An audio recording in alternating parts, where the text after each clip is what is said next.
Hello students, आज हम हरियाणा के इलेक्शंस के बारे में स्टडी करेंगे। हरियाणा विधानसभा के जो इलेक्शन हुए थे 2024 में, उसके ऊपर क्वेश्चन पूछ लिए जाएंगे इस बार के एग्ज़ाम्स में। एस्टेट का जो एग्ज़ाम होने वाला है 7 तारीख को, उसमें ये क्वेश्चन पूछे जा सकते हैं। पहली जो मेन क्वेश्चन है कि इलेक्शन कौन से थे। इलेक्शन जो हुए थे वो 15वीं विधानसभा के इलेक्शन थे हमारे। ये 5 अक्टूबर 2024 को इलेक्शन की डेट थी इसकी, और रिजल्ट की डेट जो थी वो 8 अक्टूबर 2024 की थी। जो पहली बार इलेक्शन हुए थे हरियाणा में वो 1966 में हरियाणा बना था। तो पहली बार जो इलेक्शन हुए थे 1967 में हुए थे, जिसमें भगवत दयाल शर्मा जी मुख्यमंत्री बने थे। इस बार जो टोटल वोटर्स थे हमारे, वोटर कौन होते हैं? जो 18 साल से ऊपर की एज के होते हैं, जो वोट डाल सकते हैं, वो लगभग 2.03 करोड़ थे। जिसमें टोटल मतदान जो इस बार हुआ था वो 67.90% का हुआ था सिर्फ। जो टोटल हमारे वोट थे वो 1.38 करोड़ के थे। सबसे ज़्यादा वोटिंग जो हुई थी वो नारनौल में हुई थी, और सबसे कम वोटिंग जो थी नारनौल में हुई थी, और सबसे ज़्यादा वोटिंग जो थी वो बादशाहपुर में हुई थी। टोटल 90 सीट हमारी आई थी, जिसमें 48 बीजेपी को मिली थी, 37 कांग्रेस को मिली थी, 3 हमारी क्या थी?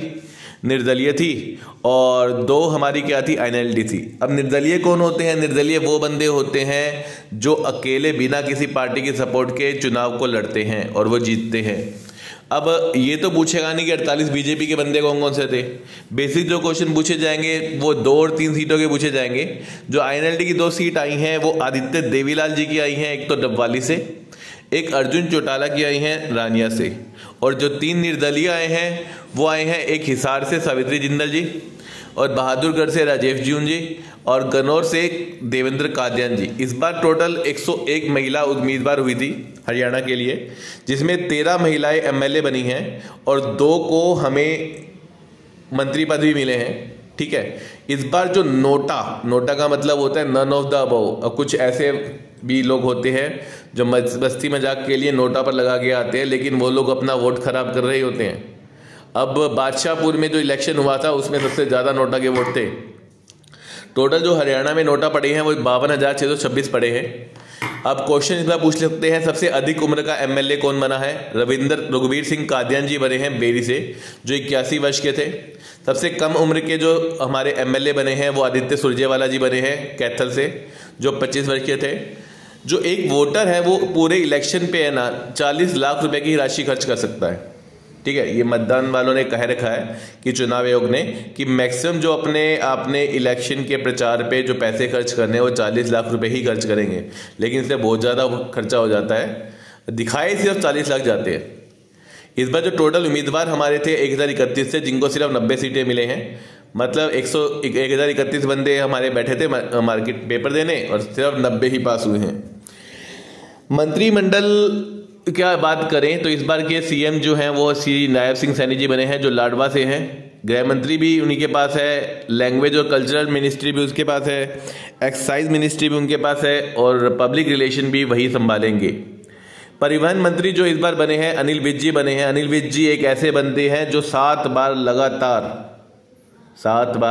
लगातार MLA बने हैं अम्बाला कैंट से। शिक्षा मंत्री जो रूप में महिपाल ढांडा जी काम करेंगे इस बार, पानीपत के। जो भी संसदीय कार्य होते हैं वो भी ये महिपाल ढांडा जी संभालेंगे। सामाजिक न्याय मंत्री जो हैं वो कृष्ण कुमार बेदी जी बने हैं, जो नरवाना के हैं। पंचायत मंत्री जो थे वो कृष्णलाल बने हैं, कृष्णलाल पवार, जो जियोलॉजी और माइनिंग को भी संभालेंगे। ये इसराना गांव से थे।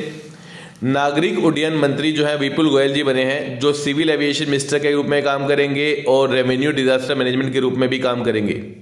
जो इस बार कृषि मंत्री रहे हैं वो श्री श्याम सिंह राणा जी रहेंगे, जो रादौर से है, जो पशुपालन और डेयरी विभाग को संभालेंगे। जो महिला और बाल विकास मंत्रालय है वो श्रुति चौधरी जी संभालेंगी, सामाजिक और जनसंतान के लिए। राजेश नागर जी जो है वो खाद्य और आपूर्ति विभाग को संभालेंगे, जो तिंगाम गांव से हैं। इस बार जो पर्यावरण मंत्री बने हैं वो बने हैं राव नरवीर सिंह, जो कि बादशाहपुर से है, और बादशाहपुर की सीट से ही ये चुनाव लड़े हैं। जेल और चुनाव मंत्री जो है इस बार गोहाना के अरविंद कुमार शर्मा जी रहेंगे। लोक निर्माण विभाग अपने रणबीर सिंह गंगवा जी के पास आया है, जो बरवाला से हैं, जो गांव का जो विकास वगैरह है वो भी देखेंगे। तो स्वास्थ्य मंत्री जो है वो इस बार आरती राव जी हैं, जो अटेली से बनेगी। और जो खेल मंत्री हैं सबसे युवा अगर मंत्री की बात की जाए तो गौरव गौतम जी है, जो पलवल से बने हैं। ठीक है। अगर आपसे बेस क्वेश्चन पूछे जाएंगे वो ये पूछे जाएंगे कि महिला मंत्री कौन कौन सी 2 बनी हैं। एक तो हमारी बनी है श्रुति चौधरी जी तो शाम से, और एक हमारी बनी है आरती राव जी अटेली से। ये 2 याद रखने वाली बातें हैं।